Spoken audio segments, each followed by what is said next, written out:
Alhamdulillahi rabbil alamin. Wa bihi nasta'inu ala umuri dunya waddin wa ala alihi wa sahbihi ajma'in. Puji syukur selalu kita panjatkan kepada Allah, karena hanya kepada Allah yang pantas kita mengucapkan puji-pujian dan syukur. Kemudian tak lupa salawat beriring salam ke pangkuan Nabi besar Muhammad sallallahu alaihi wasallam, yang mana Nabi Muhammad sallallahu alaihi wasallam telah membawa kita dari alam gelap-gelapan ke alam yang berilmu pengetahuan, ke alam yang terang menderang seperti hari ini. Bayangkan jika saja kita semua dilahirkan pada masa jahiliyah, mungkin gak sampai sebesar ini kita. Ya, baru lahir diketahui bahwa jenis kelaminnya perempuan, langsung dibunuh, langsung dikubur hidup-hidup seperti anaknya Umar bin Khattab. Benar?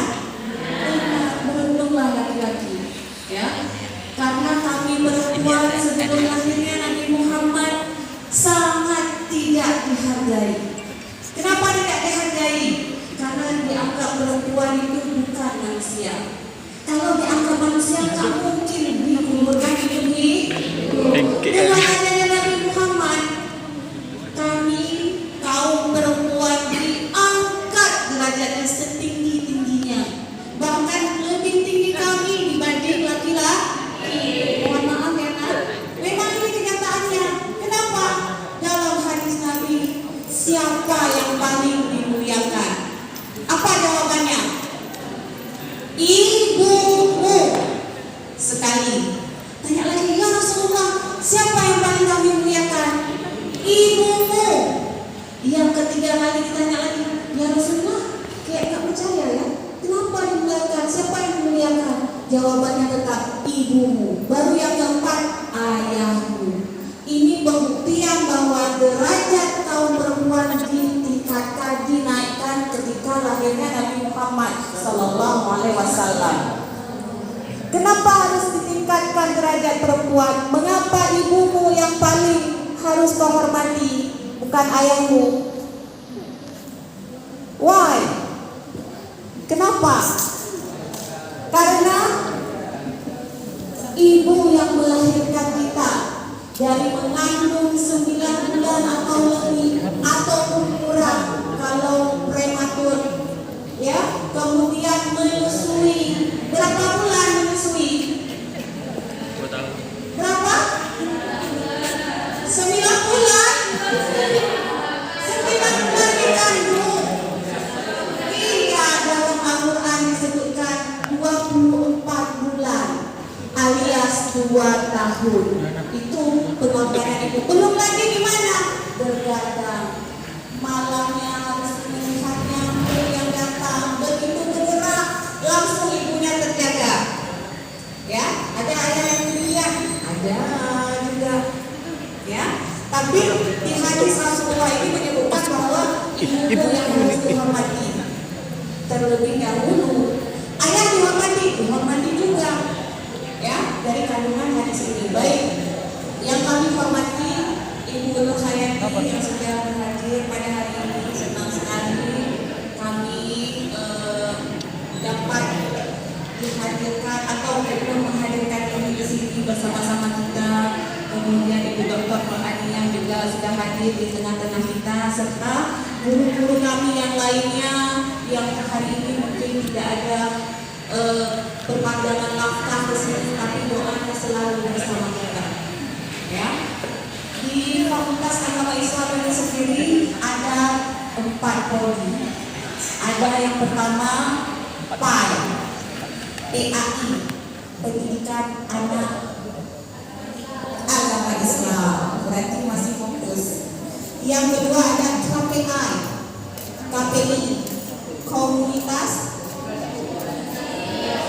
Komunikasi Penyiaran Islam, bagus, berarti anggap pasti. Yang ketiga ada yang namanya IAUD atau Pendidikan Islam Anak Usia Dini. Yang terakhir baru ada namanya perbankan syariah atau BSI. Dulu kita punya juga saudara, namanya D3. Tapi beriring waktu advokasi itu harus tidak ada lagi. Jadi harus kita relakan untuk meninggalkan kita bersama. Ya, Ibu mau tahu yang S1 PAI, angkat tangan. 1, 2. Di dapur sebagian Bu. 3. Dimasak lagi di dapur. Oh, ada lagi masa. Alhamdulillah. Ya Allah, semoga mahasiswa kami yang hadir PAI ini Allah pertemukan kami di surga.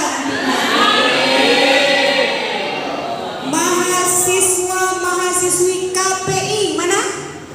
1, 2, 3, 4, 5, 6, 7, 8, ada 800 orang. Masya Allah. Semoga dengan hadirnya hari ini ketika kita melalui Shiratal Mustaqim, kita dapat melalui seperti kilatan cahaya. Amin. Mahasiswi Piawun angkat tangan. 1, 2. Ya Allah, ada 1000 orang. Masya Allah. Ya. Mahasiswa perbankan. 0.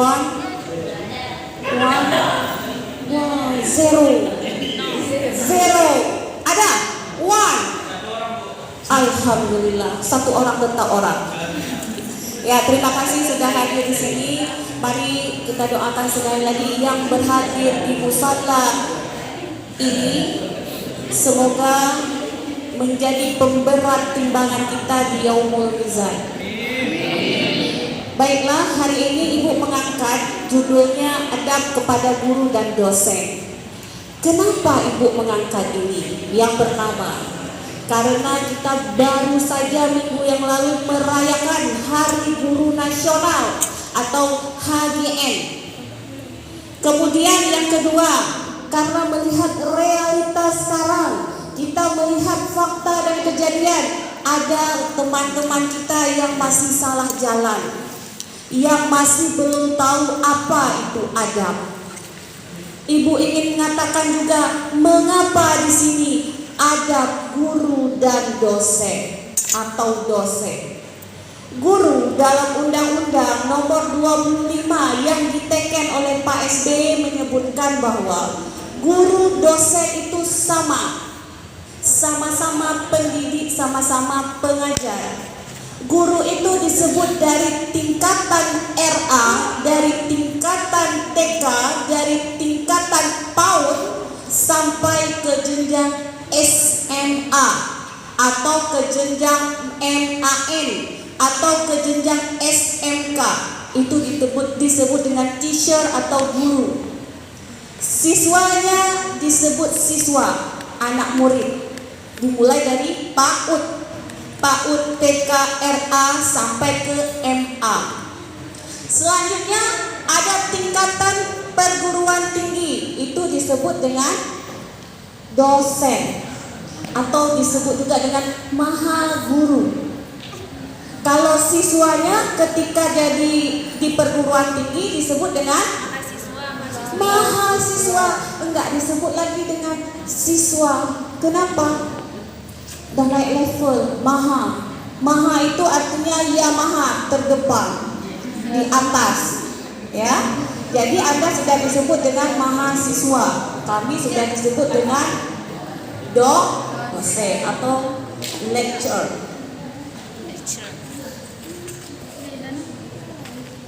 Apa makna adab? Adab dapat dimaknai sebagai budi pekerti, tata krama, atau sopan santun. Mohon maaf Pak ya, Ibu memberikan materi ini bukan menyinggung Anda, bukan menyinggung juga diri sendiri, tapi di sini sama-sama belajar. Jadi jangan sampai keluar dari ruangan ini Anda mengejar saya. Ibu, apa yang Ibu bilang untuk kami? Ibu nggak ada bilang untuk kalian, Ibu nggak menyebutkan nama. Tapi di sini kita belajar atau saling mengingatkan, saling mengingatkan. Ada dalam Al-Quran disebutkan bahwa fastabiqul khairat. Apa maknanya? Berlomba-lomba dalam berbuat kebaikan, berlomba-lomba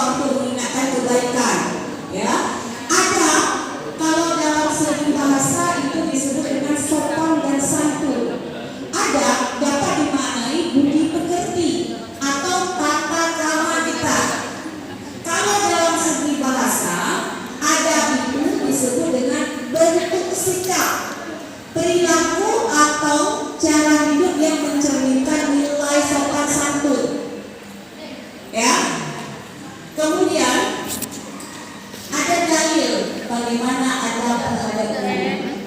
Sebelum dalilnya kita mempelajari dulu dalam surat Al-Mujadilah ayat 11. A'udzu billahi minasyaitonir rajim.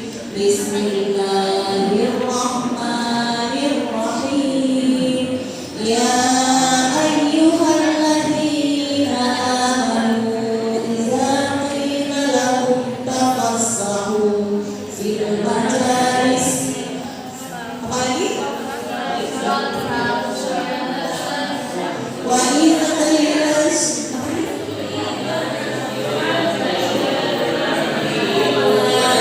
alladzina amanu minkum walladzina utul ilma darajat wallahu bima ta'maluna khabir. Sallallahu alaihi.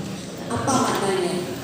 Wahai orang yang beriman, apabila kamu berada, ya, apabila dikatakan kepada kamu, berilah kelapangan di dalam majelis, maka lapangkanlah. Niscaya Allah akan memberi kelapangan untukmu. Apabila dikatakan kepada kamu, hai semua berdirilah, maka berdirilah. Insya Allah akan mengangkat derajat orang-orang yang berilmu. Otomatis ayat Al-Mujadilah ini menyebutkan bahwa guru itu, dosen itu, orang yang berilmu itu, alim ulama itu diangkat derajatnya karena dia berilmu. Ada dalil untuk beradab kepada guru dari hadis riwayat Bukhari. Saat kami sedang duduk-duduk di majelis, maka keluarlah Rasulullah. Jadi ketika melihat Rasulullah adalah orang yang berilmu, maka ketika melihat itu seakan-akan di kepala kami ini ada burung. Kalau ada burung, ada capung, ada kupu-kupu, kita bergerak atau berdiri, diam? Apa? Diam, karena supaya burung itu tidak terbang. Itulah ibaratnya kita melihat orang yang berilmu. Kemudian kalau dari Ibnu Abbas, ya, beliau menyebutkan bahwa kami diperintahkan untuk memperlakukan para ulama. Jadi pada saat itu tali kudanya Zaid bin Sabit ditarik oleh Ibnu Abbas. Kenapa? Karena ada ilmu. Jadi seolah-olah ketika ada dosennya, ada gurunya yang berhadir, sepeda motornya itu dibawakan oleh muridnya karena menghargai guru. Dibawa di mana? Bukan boncengan dengan guru, tetapi pas mau turun dibawakan, diparkirkan seperti itu. Ya, kalau kita melihat dari cerita tadi. Kemudian ketika ingin bertanya kepada guru, maka meminta izin terlebih dahulu. Hendak seperti ketika kita menghadapi berjumpa dengan Pak Jokowi, apakah langsung masuk? Tidak. Kita harus minta izin dulu. Ya, harus melewati safar hendak bertemu dengan raja. Ya, itu contohnya. Kemudian kalau dari Imam Al-Bahaki disebutkan bahwa tawaduklah kalian terhadap orang yang mengajari kalian. Mengapa harus tawaduk? Karena tadi terhadap orang yang berilmu atau guru. Ada beberapa adab-adab ketika berada di depan guru. Number one, adab ketika duduk. Duduk gimana? Seperti yang kita lakukan pada hari ini. Tidak ada yang kakinya dinaikkan ke atas, kecuali kakinya misalnya kena tembak dulu di sini, jadi nggak bisa duduk seperti kita. Itu dimaafkan karena kondisi badannya yang sakit. Tapi kalau nggak sakit, duduknya harus seperti ini. Tidak boleh kakinya seperti ini, mohon maaf ya. Kakinya dibawa ke depan, kecuali kesemutan dan minta maaf. Ya. Adab yang kedua, adab berbicara. Ketika berbicara dengan guru berbeda berbicara kita dengan teman. Langsung rocos terus. Nah, itu disebut tidak beradab. Yang ketiga ada bertanya. Ya, ada bertanya bagaimana? Kita minta izin, Ibu, Bapak boleh saya bertanya? Kalau nggak diberikan jangan, kalau dipersilakan silakan. Kemudian jangan berebut-rebut bertanya. Ketika berebut-rebut seperti pasar ikan, tidak ada yang sanggup, nggak tahu kita mau dengarkan siapa. Kemudian ada mendengarkan pembelajaran. Ketika gurunya memberikan pelajaran, kita harus mendengarkan, jangan pula kita berbicara. Ya. Sehingga kalau sama-sama berbicara itu tidak ada adab disebutnya. Pernah lihat di tempat yang sama-sama berbicara? Saya bicara, Anda bicara. Siapa yang mau dengarkan? Kamera. Kemudian yang terakhir ada mendoakan guru. Jadi kita ketika guru masih hidup ataupun sudah mendahului kita harus mendoakannya. Ya. Kemudian apa yang perlu dipraktekkan? Tadi mendoakan guru. Pernahkah kita mendoakan guru, Nak? Pernah. Alhamdulillah. Kenapa kita mendoakan guru? Karena guru telah mengajarkan kita, memberikan ilmu baik sedikit ataupun banyak. Apakah sama derajatnya guru dengan orang tua? Kenapa tidak sama?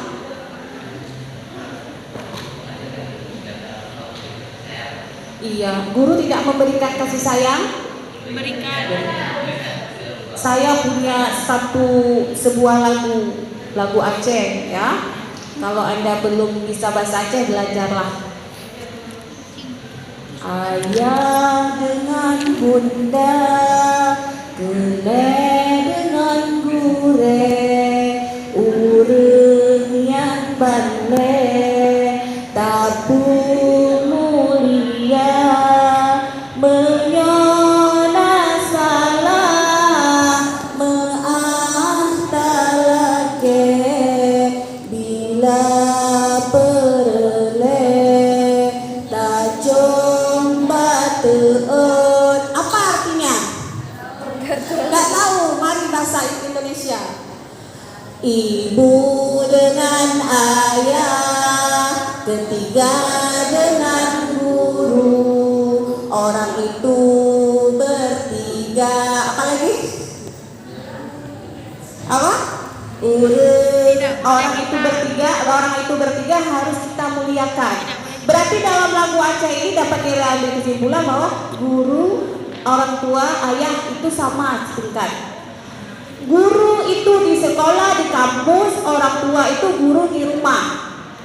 Ya, lebih-lebih ibu itu guru al-madrasatul ula bagi anaknya. Jadi kalau dalam lagu Aceh ini dapat diambil kesimpulan bahwa sederajat, setingkat. Kalau guru itu mengajarkan di sekolah, ibu, ayah mengajarkan di rumah. Adakah ibu Anda mengikuti Anda ke kampus hari ini? Ya, berarti sama tingkatannya ya, Nak ya, sama. Walaupun lebih diutamakan dulu orang tua. Kenapa? Itu orang tua yang melahirkan kita. Guru memberikan ilmu, namun kedudukannya itu sama. Ya. Kemudian yang kedua adalah menghormati guru. Yang ketiga merendahkan diri di depan guru. Walaupun ilmunya pinter kita. Yang jelas coba lihat antara Nabi Khidir dan Musa. Musa pernah berguru kepada Nabi Khidir. Ya Khidir, bolehkah saya menjadikanmu sebagai guruku? Gak usah, jangan. Kamu belajar ke sendiri. Datang lagi. Ya Khidir, bolehlah. Ya boleh.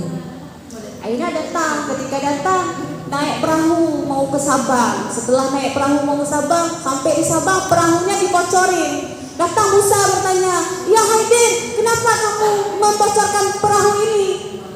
Kan sudah aku bilang kamu jangan berguru sama aku. Kenapa kamu berguru? Bertanya lagi.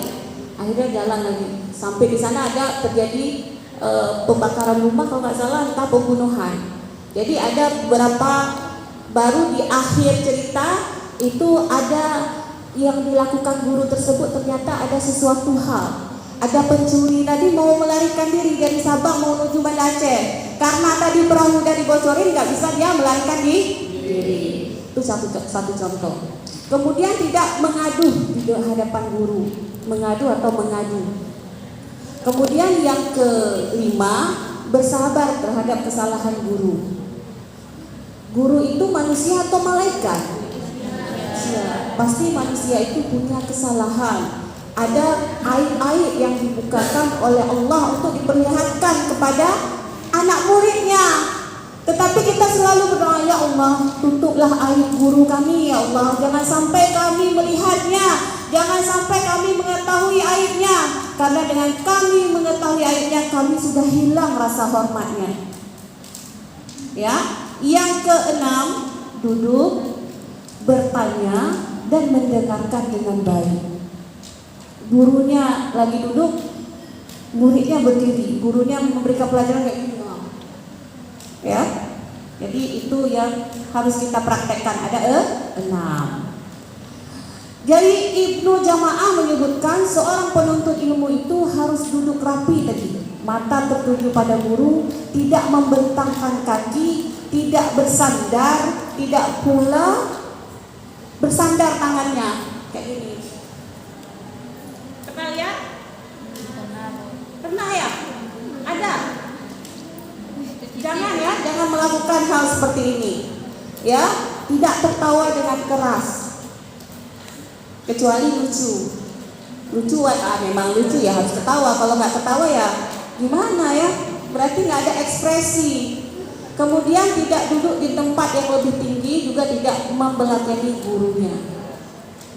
Kalau Syekh Utsaimin menyebutkan bahwa duduklah dengan duduk yang beradab, tidak membentangkan kaki juga, tidak bersandar, apalagi saat berada di dalam majelis. Mengapa perlu berakhlak atau beradab? Jadi Umar As-Sufyani menyebutkan, jika seorang murid itu berakhlak buruk kepada gurunya, maka akan menimbulkan dampak yang buruk pula. Apa dampaknya? Number 1, hilang berkah, hilang ilmu yang didapatkan. Percaya atau enggak? Percaya. Ya, berkahnya hanale berkah. Kita kan perlu dalam hidup ini berkah, baik itu dalam segi makanan ataupun ilmu pengetahuan. Kalau ada banyak makanan kita makan tetapi tidak kenyang-kenyang, itu bisa karena tidak ada berkah. Begitu juga dengan ilmu. Ya, jadi kita perlu ilmu yang berkah dari guru. Kemudian yang ketiga, tidak dapat mengamalkan ilmunya. Kita tahu bahwa salat itu wajib. Guru kita, dosen kita udah capek menjelaskan setiap pertemuan. Hai anakku, salat itu yang pertama dihisab. Salat itu wajib. Tapi hana itamong, tidak masuk ke dalam telinga. Ibaratnya anginnya terbang, ada keranjang yang menunggu. Tersimpan nggak angin di situ? Enggak. Ya. Kemudian tidak dapat menyebarkan ilmu. Jadi sudah tahu bahwa salat itu wajib, nggak bisa kita transfer lagi kepada orang lain. Itu disebut dengan tidak dapat menyebarkan ilmu. Mengapa kita harus beradab kepada guru atau dosen? Karena kita harus selalu berbuat baik kepada kedua orang tua, kepada guru, sebagaimana firman Allah dalam surat Luqman ayat 14. Apa? Wa wasaina insan, dan kami perintahkan kepada manusia agar berbuat baik kepada orang tua dan kepada gurunya. Ingat ya, nyanyi tadi ya, sekali lagi ya, rame-rame ya. 1, 2, 3. Ayah dengan bunda, dengan gure, urang nyan bande, dapu mulia, menyana salam, meah tanake, menyo perle, tacu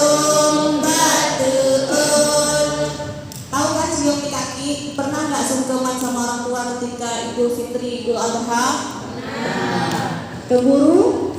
Belum. Ya, guru kalau anak usia ini dengan ustazah boleh, kalau mahasiswa jangan. Ya, jangan. Kenapa? Misalnya laki-laki kepada dosen perempuan itu sudah maksudnya sudah berbeda lagi ya dengan penjelasan anak usia dini dengan ustazahnya. Ya, baik, demikian tausiah hari ini atau kata-kata pengingat diri. Yang pertama, ibu mengingatkan diri ibu kepada tentang guru, kemudian juga sebagai ibu memberikan kebaikan kepada Anda semua.